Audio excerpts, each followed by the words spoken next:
Weep is a Native American word that means dry or barren valley.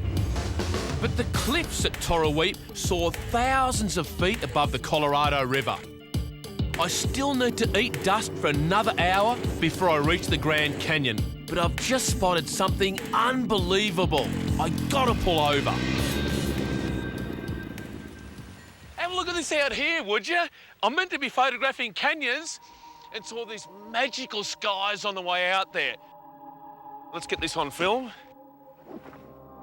A lot of you might think, you know, what am I shooting out here? It's shapes and textures. These beautiful formations in the sky. And sometimes it's the simplest little things like this that we often overlook. I want to use a really wide-angle lens for this shot, 28mm, because it's such a wide field of view, and I want to get as much in this shot as possible. In this scene here, I'm going to use 20% foreground and 80% big skies. You can see me here just covering the lens with the front of my hand. I'm making sure that the sun doesn't flare off the front of the lens here. Tiny little tip, but it can really save your shot. It's just gorgeous. Looks like it's straight out of bloody Africa. And I love the different shapes and textures of the clouds here. I could spend all day out here shooting these clouds, but I've just got to get to Torra Weep.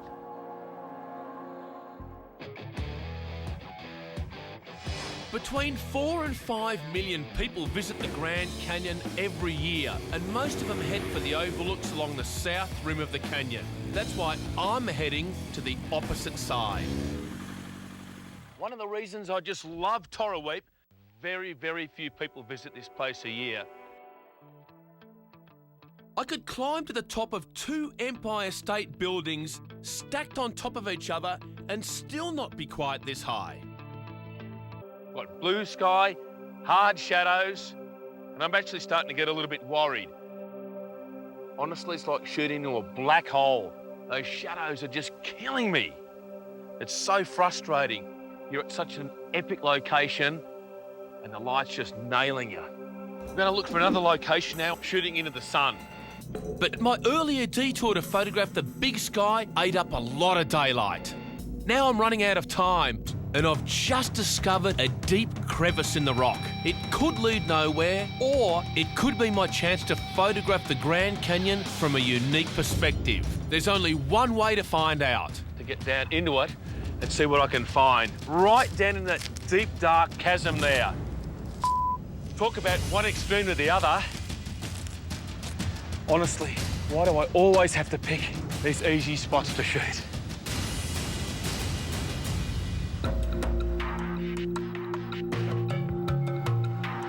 Talk about an eagle's eye view of the Grand Canyon. This is ridiculous.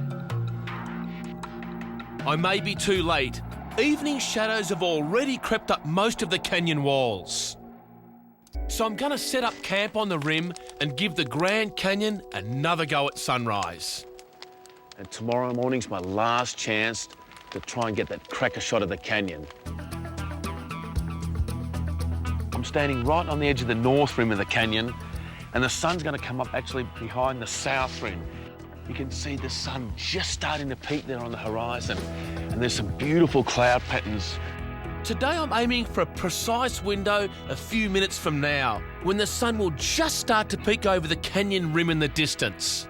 I'll only have seconds to snap the shot before the sun washes out the whole canyon. The reason I chose to shoot here, I love these leading lines in the rocks here. You see here, you got the crack in the rock here. It leads you right down to the river and onto the horizon where the sun's coming up. But in a few minutes, hopefully it'll just blast these rocks. The Grand Canyon. Got to work really quickly. I've only got a narrow window because as the sun gets a little bit higher, it loses all that golden glow and the shot's over. Right on the edge. I mean, look at that. Straight down to the Colorado River there. That's what I love about the North Rim. Radical perspectives and magical light.